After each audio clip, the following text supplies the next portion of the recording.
जय हिंद दोस्तों।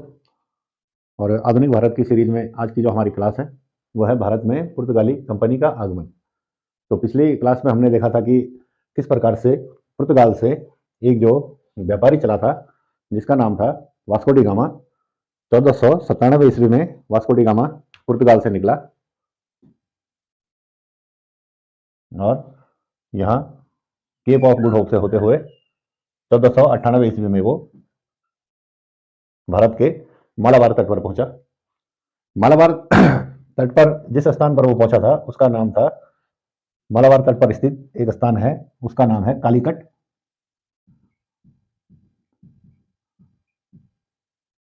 या वर्तमान में इसे हम जानते हैं कोझिकोड के नाम से। तो कालीकट या कोझिकोड नामक स्थान पर वास्को डी गामा 1498 ईस्वी में पहुंचा था और यहाँ के स्थानीय शासक जिनका मूल नाम था सामुरी, या इन्हें एक उपनाम दिया गया था जमोरिन,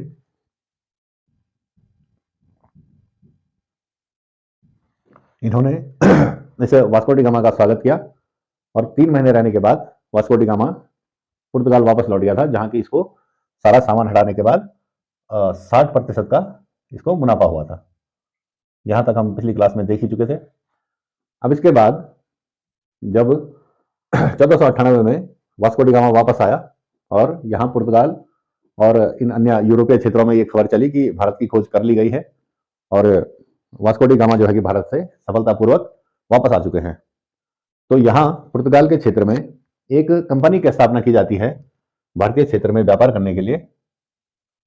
1498 में उस कंपनी की स्थापना की गई।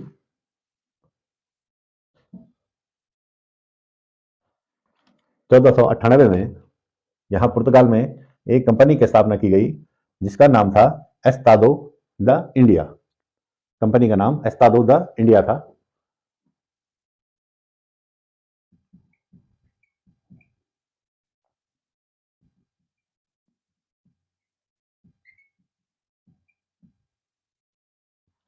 एस्तादो द इंडिया नाम से एक कंपनी की स्थापना की गई भारतीय क्षेत्र में व्यापार करने के लिए और धीरे धीरे इसी कंपनी के माध्यम से पूरे भारतीय क्षेत्र में जहां जहां भी इन्होंने व्यापार किए पुर्तगालियों ने, इसी कंपनी के अंडर में ये लोग व्यापार करते थे। तो पुर्तगाल से हम देख रहे थे कि 1497 में एक यात्री आया था वास्को डी गामा और इसके बाद एक अन्य व्यापारी यहाँ पुर्तगाल के क्षेत्र से आता है जिसका जिक्र मैं आपको बता दूं कि 1500 ईस्वी में एक अन्य व्यापारी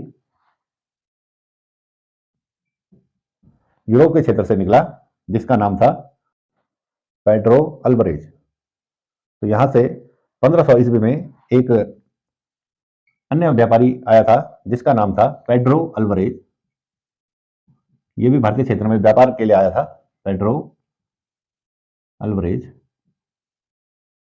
1500 ईस्वी में पेड्रो अल्वरेज भारत आया और ये अपने साथ 13 जहाज लेके आया था। 13 जहाजों का एक पूरा बेड़ा पेड्रो अल्वरेज लेके आया था और ये जो 13 के 13 जहाज थे नौसेना से सुसज्जित थे। अब नौसेना से सुसज्जित होने का ये कारण था कि पुर्तगालियों को लग चुका था कि जब मैंने आपको बताया था कि भारत के जो यूरोप से व्यापार करने के 2 मार्ग थे, एक जो टर्की से होते हुए जाता था और दूसरा जो यहाँ फारस की खाड़ी से होते हुए जाता था, इन दोनों पर अधिकार था तुर्कियों का और अन्य खाड़ी देशों का। इन्होंने अत्यधिक करारोपण कर दिया था। तो पुर्तगाली चाहते थे कि जब हमने इस नए मार्ग की खोज की है जिसके माध्यम से वास्को डी गामा ने भारत की खोज की थी, तो इस नए मार्ग पर वे किसी भी प्रकार से हस्तक्षेप, किसी और शक्ति का हस्तक्षेप वे नहीं चाहते थे। इसलिए उन्होंने पेड्रो अल्वरेज जब 1500 ईस्वी में भारत आए तो ये अपने साथ जो 13 जहाज लाए थे, इन 13 जहाज में यहाँ पुर्तगाल की नौसेना भी तैनात थी ताकि इस मार्ग पे पूरा अपना नियंत्रण रखा जा सके। ये जो मार्ग पुर्तगाल से और यहाँ केप ऑफ गुड होप होते हुए यहाँ मालाबार तट के लिए जो मार्ग की खोज हुई थी, ताकि इस मार्ग पर अपना पूरा नियंत्रण रखा जा सके और खास करके जो नियंत्रण रखा जाना है वो रखा जाना है हिंद ओशन पे या हिंद महासागर पे। हिंद महासागर पे नियंत्रण के पर्पज से इन्होंने इन 13 के 13 जहाजों में अपनी नौसेना स्थापित की थी। तो पेड्रो अल्वरेज जब आया था तो इसके पास 13 जहाज थे और 13 के 13 में इनकी नौसेना सुसज्जित थी। इसके बाद फिर 1502 ईस्वी में 1502 ईस्वी में एक बार फिर 1502 ईस्वी में एक बार फिर वास्को डी गामा भारत की यात्रा पे आया। 1502 में वास्को डी गामा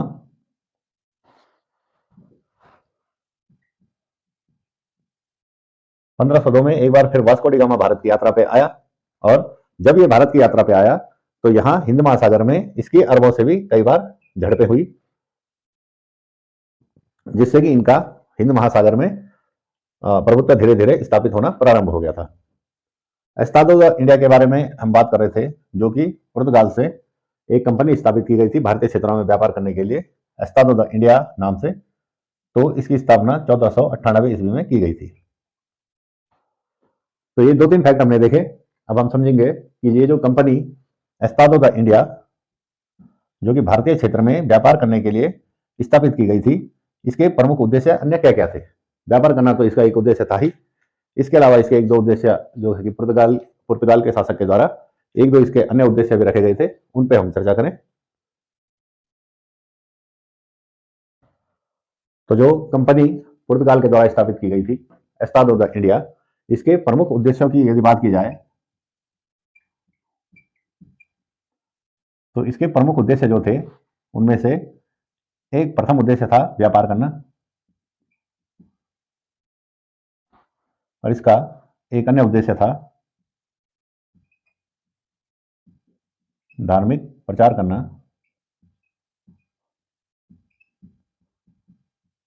और एक तीसरा उद्देश्य इनका था हिंद महासागर पर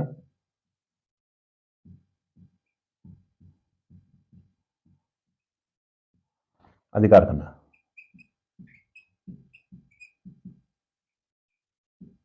ये 3 उद्देश्य मुख्य रूप से इस कंपनी के थे। व्यापार करने के उद्देश्य से तो ये कंपनी भारत आई ही थी, साथ ही साथ इसका एक उद्देश्य ये भी था कि धार्मिक प्रचार भारत में किया जाए ईसाइयत का, क्योंकि हम देख रहे थे कि 1453 की जो मैंने आपको घटना बताई थी, 1453 ईस्वी में कुस्तुनतुनिया वाली जो घटना थी, इसके बाद क्या हुआ था कि जब कुस्तुनतुनिया इनके हाथ से निकल गया था, तो वहां पे जो पूर्वी रोम के लोग थे उनकी एक प्रकार से धार्मिक हार भी हुई थी, क्योंकि कुस्तुनतुनिया उनका एक प्रमुख धार्मिक केंद्र था, तो वो उनके हाथ से निकल गया था। तो उसकी भरपाई भी वो किसी न किसी रूप में इस जो उन्होंने नया भूभाग जो खोजा था भारत के रूप में, उससे करना चाहते थे। तो वो कहीं ना कहीं चाहते थे कि हमारे धर्म का प्रचार जो है भारत में किया जा सके। ये भी इस कंपनी का एक प्रमुख उद्देश्य था। इसके साथ ही इस कंपनी के एक अन्य उद्देश्य पर चर्चा की जाए, जो कि है हिंद महासागर पर अधिकार।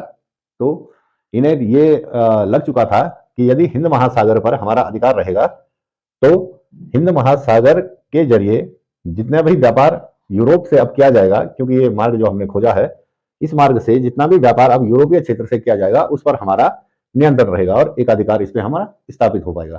तो ये प्रमुख रूप से इस कंपनी के उद्देश्य थे। तो दो एस्तादो द इंडिया, जब ये कंपनी भारत आई थी तो इन्होंने भारत में जो अपनी पहली कोठी खोली थी वो स्थापित करी थी इन्होंने कोचीन में। जो पहली कोठी इन्होंने करी भारत में, प्रथम पुर्तगाली कोठी। कई बार प्रश्न इस प्रकार से भी आता है कि भारत में जो प्रथम पुर्तगाली कोठी स्थापित की गई थी वो कहाँ की गई थी, और स्टूडेंट इसमें कंफ्यूज में आ जाते हैं, कंफ्यूजन क्रिएट हो जाता है कि जो पुर्तगाली था वास्को डी गामा, वो पहली बार आया था कालीकट में। तो कई बार बच्चे कालीकट को ही सही आंसर समझ के उसी को टिक कर देते हैं। तो मैं यहाँ पे आपको स्पष्ट कर देना चाहता हूँ कि जो वास्को डी गामा जो आया था वो आया था कालीकट में, लेकिन जो उन्होंने पहली जो अपनी कोठी स्थापित की थी वो कोठी उन्होंने स्थापित की थी कोचीन में। तो यहाँ पे मैं लिख देता हूं, भारत में प्रथम पुर्तगाली कोठी या फैक्ट्री, जिसको हम बोलते थे कि फैक्ट्री की इन्होंने स्थापना की। प्रथम कोठी जो इन्होंने स्थापित की थी वो इन्होंने 1503 में कोचीन में की थी। प्रथम कोठी की स्थापना इनके द्वारा 1503 ईस्वी में की गई थी। और आपको बता दूं, कोचीन ही वो जगह है जहां पर वास्को डी गामा की समाधि है। वास्को डी गामा की समाधि, वास्को डी गामा की समाधि भी इसी कोचीन में है। आपको बता दूं कि वास्को डी गामा 1502 ईस्वी में एक बार फिर भारत आया था और उसके बाद 1524 ईस्वी में फिर भारत आया तीसरी बार, और 1524 से 1527 तक वो भारत में रहा, और 1527 में उसकी मृत्यु हो गई, और 1527 में इसकी मृत्यु के बाद इसकी समाधि कोचीन में ही बना दी गई थी। तो आगे हम देखेंगे कि जो एस्टाडो द इंडिया, जिस कंपनी की स्थापना भारत में व्यापार के उद्देश्य से और अन्य उद्देश्यों से की गई थी 1498 ईस्वी में, इस कंपनी के कुछ गवर्नर भारत में नियुक्त किए गए थे और उनके कार्य के बारे में हम चर्चा करेंगे। तो जो भारतीय क्षेत्र में एस्टाडो द इंडिया का जो प्रथम गवर्नर था, इसका नाम था Francisco de Almeida. Francisco de Almeida ये प्रथम पुर्तगाली गवर्नर था,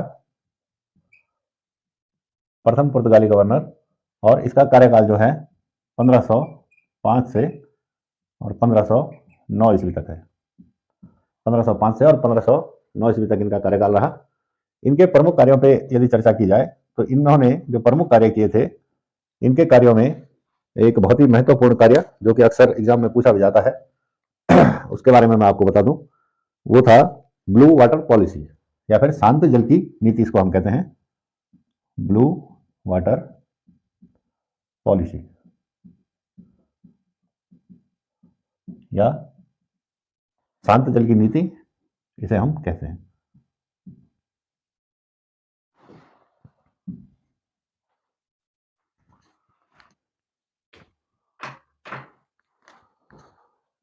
शांत जल की नीति।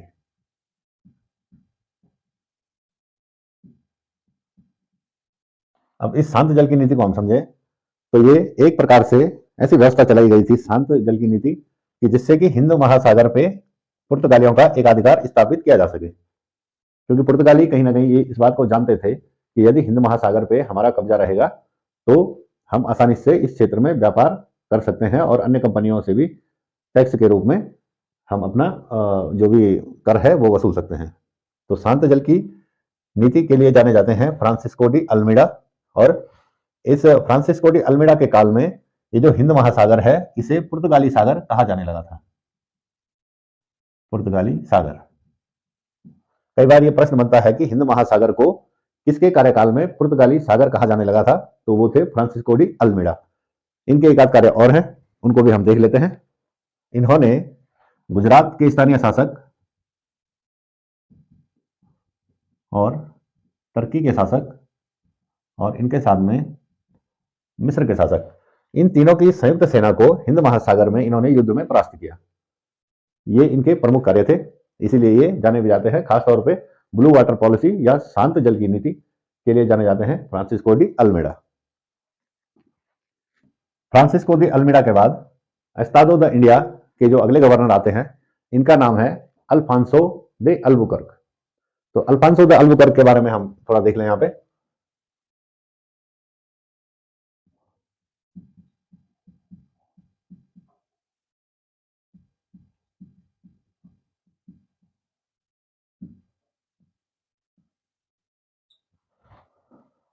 अल्फांसो द अल्बुकर्क को पुर्तगाली सत्ता का वास्तविक संस्थापक कहा जाता है। इन्हें भारत में पुर्तगाली सत्ता का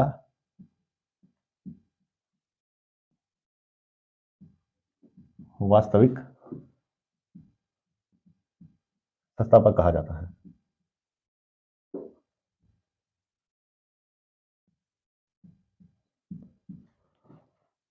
अल्फांसो द अल्बुकर्क जो कि दूसरे गवर्नर के रूप में भारत में आए थे, इन्हें भारत में पुर्तगाली सत्ता का वास्तविक संस्थापक इन्हें कहा जाता है। इनके अन्य कामों में देखें तो इनके द्वारा 1510 ईस्वी में 1510 ईस्वी में बीजापुर के शासक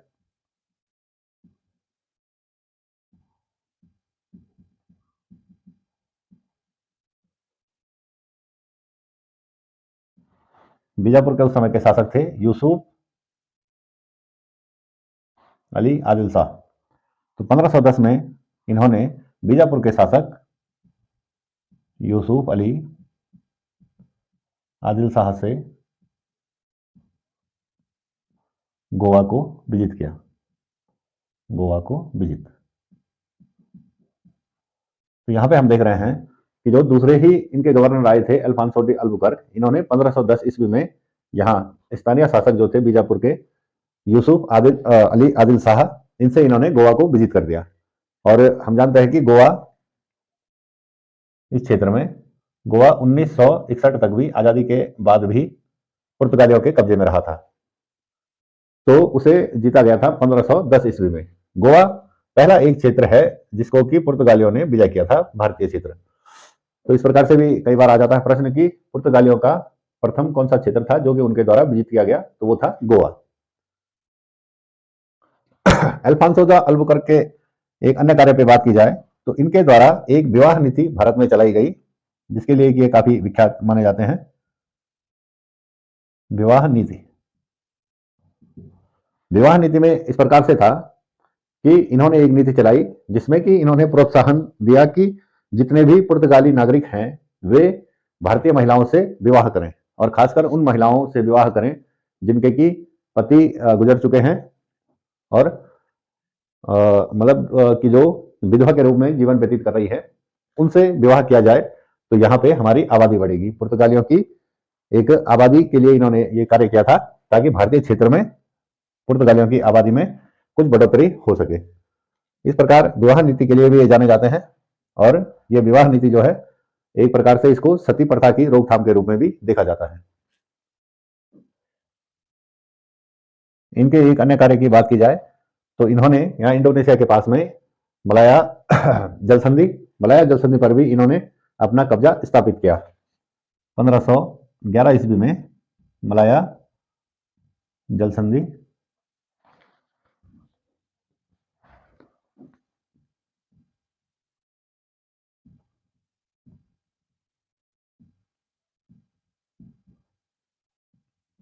तो इन्होंने 1511 ईस्वी में मलाया जल संधि पर भी अपना कब्जा स्थापित कर लिया था।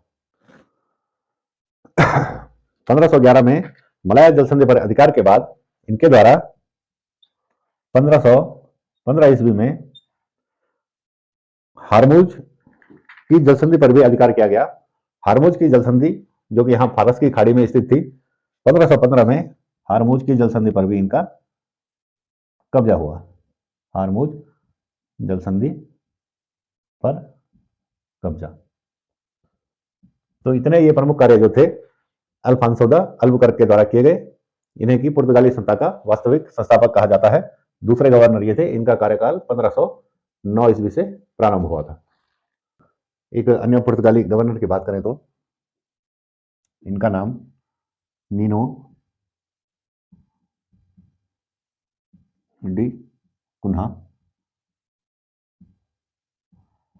नीनो डी कुन्हा नामक ये जो गवर्नर पुर्तगाल की तरफ से आए थे, इनके प्रमुख कार्यों में से एक कार्य है, इसको हम देख लेते हैं। इनके कार्यों में से जो एक प्रमुख कार्य है उसमें है कि 1530 ईस्वी में इनके कार्यकाल में गोवा को पुर्तगालियों ने अपना मुख्यालय बनाया। तो 1530 ईस्वी में गोवा को मुख्यालय बनाया गया। मुख्यालय बनाया गया। एक इनके कार्यकाल में एक ये काम हुआ। एक अन्य काम का अगर हम जिक्र करें तो उसमें हम देखते हैं कि 1535 ईस्वी में दीव पर पुर्तगालियों का कब्जा हो गया।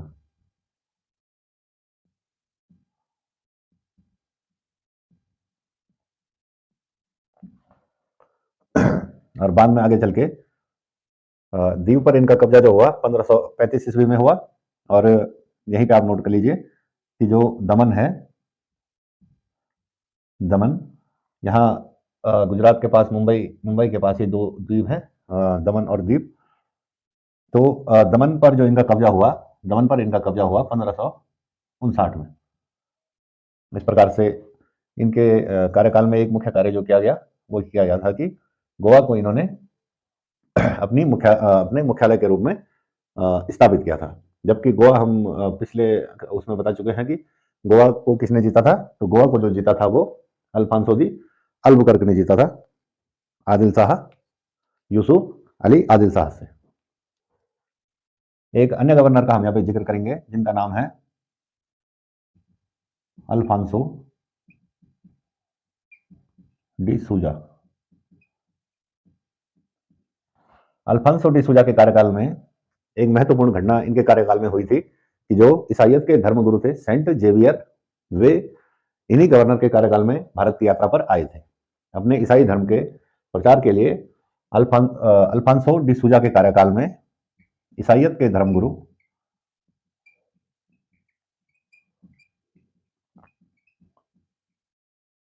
सेंट जेवियर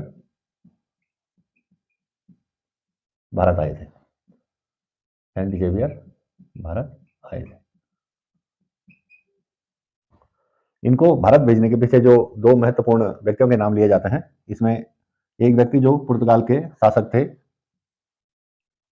जॉन तृतीय, और एक जो पोप थे।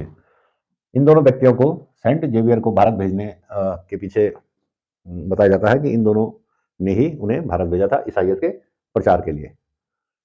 तो 1541 में ये पुर्तगाल से चले थे और 1542 में ये भारत पहुंचे थे। तो ये इंपॉर्टेंट हो जाता है कि अल्फांसो डी सूजा के कार्यकाल में ईसाइयत के धर्मगुरु सेंट जेवियर भारत आए थे। कई बार ये प्रश्न आ जाता है कि ईसाई धर्मगुरु सेंट जेवियर किसके कार्यकाल में भारत आए थे, तो उसका आंसर होगा अल्फांसो डी सूजा के कार्यकाल में।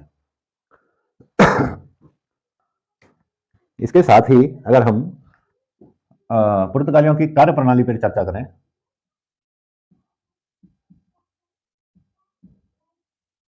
तो पुर्तगालियों ने एक कार्यप्रणाली यहाँ पे लागू की इस हिंद महासागर के क्षेत्र में। हिंद महासागर के क्षेत्र में इनके द्वारा एक परमिट या कार्टेज जिसको हम कहते हैं, एक ऐसी व्यवस्था लागू की गई कि जो भी इस हिंद महासागर के क्षेत्र से व्यापार करेगा उसे पुर्तगालियों से परमिट लेना आवश्यक होगा। अर्थात जब कोई भी जहाज या कुछ भी सामान इस हिंद महासागर से होकर गुजरेगा तो उसे इस क्षेत्र में व्यापार के लिए एक परमिट पुर्तगालियों से लेना आवश्यक होगा। वो परमिट प्रणाली जो इन्होंने लागू की, परमिट प्रणाली या इसे हम कहते हैं कार्टेज सिस्टम।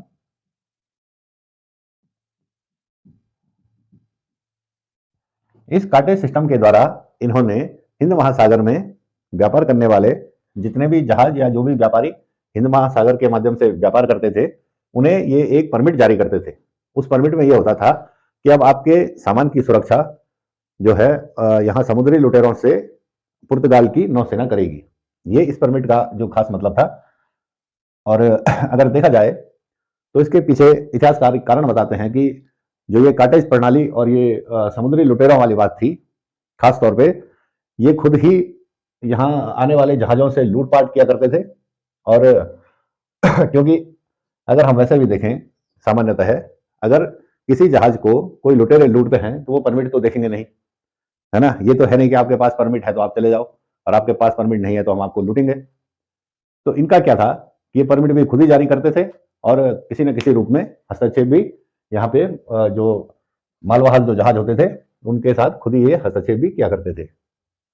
और इन्होंने अपना जो प्रभुत्व दिखाने के लिए कालांतर में जो मुगल बादशाह थे, मुगल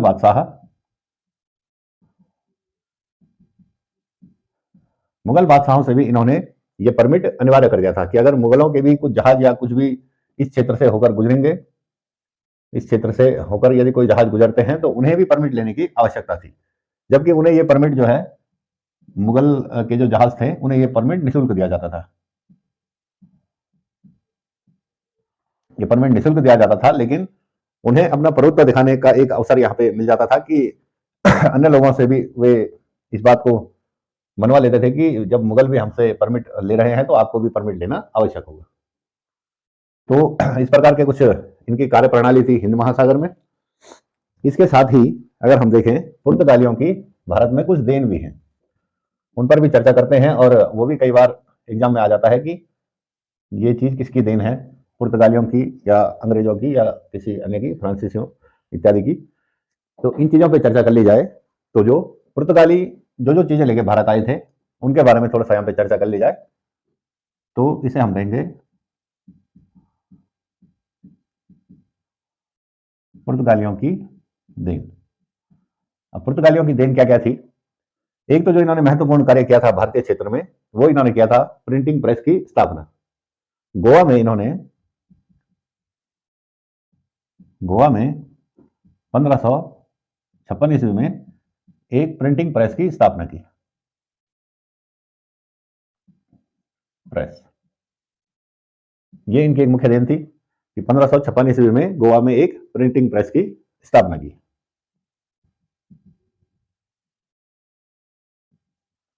एक इनकी ये देन थी, और एक जो अन्य देन है इनकी, तंबाकू। तंबाकू की खेती से इन्होंने भारतीयों को परिचित करवाया। इसी के साथ पपीता। अब ऐसा नहीं है कि ये सारी चीजें जो है ये पुर्तगाल से अपने साथ लेके आते थे और भारत में इनका बीजारोपण करते थे, ऐसा नहीं है। इनका जो शासन चल रहा था, या शासन, या हम ये कहेंगे कि इनका व्यापार जो चल रहा था एशिया के क्षेत्रों में, और इधर अन्य क्षेत्रों में भी इनके व्यापार चल रहे थे, तो वहां से भी ये कुछ चीजें उठा के लाते थे और उन्हें भी भारत में ये रोपित करते थे। तो इनमें जैसे तंबाकू, पपीता और अन्य, गन्ना, आलू, लाल मिर्च,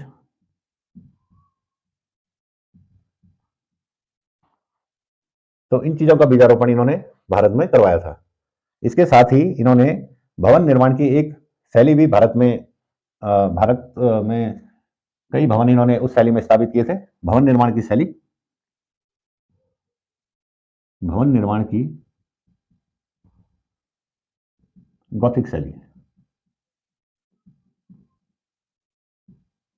ये प्रश्न भी कई बार आ चुका है कि भवन निर्माण की जो गॉथिक शैली थी, भारतीयों से इसका परिचय किसने करवाया था? तो भवन निर्माण की जो गॉथिक शैली थी, इसका परिचय भी भारतीयों से इन पुर्तगालियों के द्वारा ही किया गया था। तो ये कुछ खास खास चीजें थी जो पुर्तगालियों के द्वारा भारत में की गई थी। भवन निर्माण की गॉथिक शैली के रूप में गोवा में इनके कई चर्च हैं, उनकी निर्माण शैली गॉथिक शैली कही जाती है। इस प्रकार से इन्होंने भारतीयों को ये पुर्तगालियों की देन के रूप में समझा जाता है।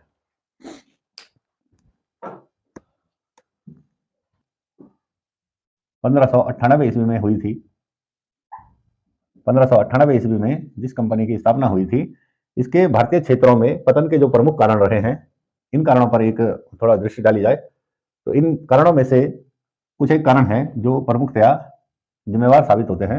इन कारणों में एक कारण तो था अत्यधिक धार्मिक कट्टरता। इनके धार्मिक क्षेत्र के बारे में मैं पहले भी आपको बता चुका हूं। तो इनके अंदर एक अत्यधिक धार्मिक कट्टरता थी, यही इनके यहां भारत में पतन का कारण भी हुआ।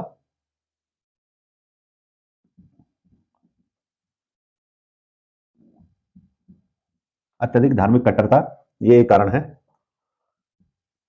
इन लोगों का ये था कि ये ईसाइयत को ही सबसे ऊपर मानते थे और बाकी सभी धर्मों को ईसाइयत के नीचे ही ये लोग मानते थे।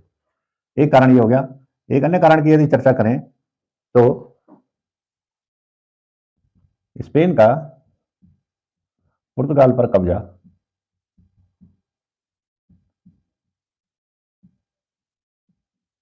ये भी एक प्रमुख कारण रहा है।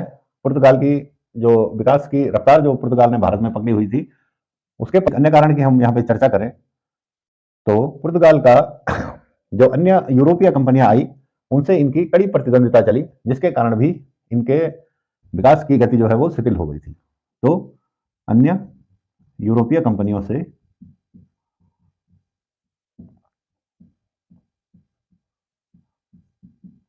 प्रतिद्वंदिता,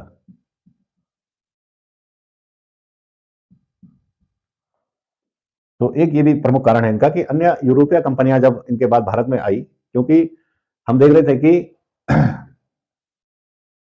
माफ कीजिएगा, 1598 नहीं है, ये 1498 है। 1498 में ये कंपनी आई थी और इसके बाद की जो कंपनी आई लगभग 1595 के करीब अन्य कंपनियां आई। तो लगभग 100 सालों तक इनका यहाँ पे हिंद ओशन पे एक छत्र राज चलता रहा।